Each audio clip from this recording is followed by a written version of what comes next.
இன்றைக்கு நாங்கள் பார்க்க போற இந்த பேட்டர்ன் பார்த்தீங்கன்னு சொன்னா எனக்கு நேரம் இல்லை. இந்த எனக்கு நேரம் இல்லை என்றதை இங்கிலீஷ்ல நாங்கள் அப்படி சொல்லுவோம்டா I don't have time.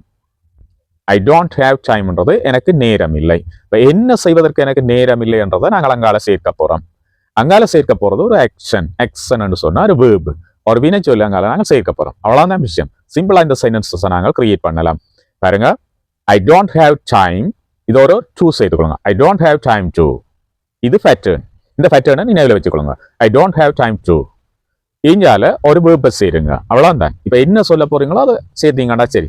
I don't have time to go, எனக்கு போவதற்கு நேரம் இல்லை. சிம்பிள் தானே. I don't have time to study, எனக்கு படிப்பதற்கு நேரம் இல்லை. I don't have time to study English, English படிப்பதற்கு எனக்கு நேரம் இல்லை. பாருங்க, ஈஸியா என்ன செய்யலாம்னா இந்த பேட்டர்னை வச்சுக்கொண்டு நீங்கள் எந்த எக்ஸனை உங்களுக்கு செய்ய இல்லாமல் இருக்கோ அந்த எக்ஸனை சொல்றதுக்காக நீங்கள் பயன்படுத்தலாம். இப்போ நான் சொல்ல போறேன், ஐ don't have time to watch TV, TV பார்க்கறதுக்கு எனக்கு நேரம் இல்லை. எனக்கு அரட்டை அடிக்க நேரம் இல்லை என்று சொல்ல போறோம்னா நாங்கள் என்ன சொல்லணும், ஐ don't have time to gossip, அரட்டை அடிப்பதற்கு எனக்கு நேரம் இல்லை. சரிதானே? அதே மாதிரி நாங்கள் நிறைய விஷயங்களை சொல்லலாம். என்ன, ஐ don't have time to meet, சந்திப்பதற்கு எனக்கு நேரம் இல்லை. Right? I don't have time to visit கொழம்பு, கொழம்புக்கு விசிட் பண்றதுக்கு எனக்கு நேரம் இல்லை. பாத்தீங்கடா, என்ன விஷயத்துக்கு உங்களுக்கு நேரம் இல்லையோ அந்த விஷயங்கள் எல்லாத்தையும் இந்த பேட்டர்னூடாக நீங்கள் சொல்லலாம். சரிதானே? ஐ don't have time to work, வேலை செய்யறதுக்கு எனக்கு நேரம் இல்லை. ஏன்னா உங்களுக்கு இப்போ புத்தகம் வாசிக்கிறதுக்கு உங்களுக்கு நேரம் இல்லைன்னா நீங்க இப்படி சொல்லுங்க, ஐ don't have time to read book, புத்தகம் வாசிக்கிறதுக்கு எனக்கு நேரம் இல்லை.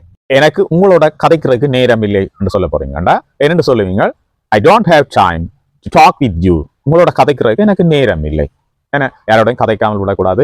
கதைக்க நேரம் இல்லை என்று சொல்றதும் அவர் சம்டைம் எங்களுக்கு நேரம் இல்லையா நாங்கள் சொல்லத்தானே வேணும். அப்படியான நேரங்களில் இந்த பேட்டர்னை பயன்படுத்தி நீங்கள் சென்டென்சஸ் யூஸ் பண்ணி பேசுங்க. ஸ்மார்ட்டா இருக்கும். இந்த பேட்டர்ன் இங்கிலீஷ்ன்றது வெரி சிம்பிளா இங்கிலீஷை லேர்ன் பண்ணக்கூடிய ஒரு நல்ல மெத்தட். இப்போ நீங்களே யோசிச்சு பாருங்க, இந்த பேட்டர்னை நான் சொல்றேன், நீங்க என்னத்தை பாவிக்க போறீங்க, ஒரு வேர்பை தானே பயன்படுத்த போறீங்க. ஒரு வேர்பை பயன்படுத்துறது ஊடாக நீங்க புதிய சென்டென்சஸை கிரியேட் பண்றீங்க. அது நீங்களாக கிரியேட் பண்றீங்க. ஸோ சிம்பிளா என்ன செய்யலாம்னு சொன்னா உங்களோட கன்வர்சேஷன்ல எந்த தயக்கமும் இல்லாமல் இங்கிலீஷ்ல வந்து கதைச்சு கொண்டு போகக்கூடிய மாதிரி இருக்கும் பேட்டர்ன் இங்கிலீஷை நீங்க லேர்ன் பண்றதனூடாக. உங்களுடைய கருத்துக்களை பதிவிடுங்க. அந்த கருத்துக்கள்லாம் இது மாதிரி இன்னும் ஏராளமான நல்ல காணொலிகளை உங்களுக்காக தரதுக்கு எனக்கு உத்வேகம் அளிக்கும். மீண்டும் ஒரு நல்ல காணொலியோட உங்களை எல்லாரையும் சந்திக்கிறேன். Learn smartly pattern English and achieve your goal. இன்னும் ஒரு காணொலியில உங்களை எல்லாரையும் சந்திக்கிறேன். வணக்கம்.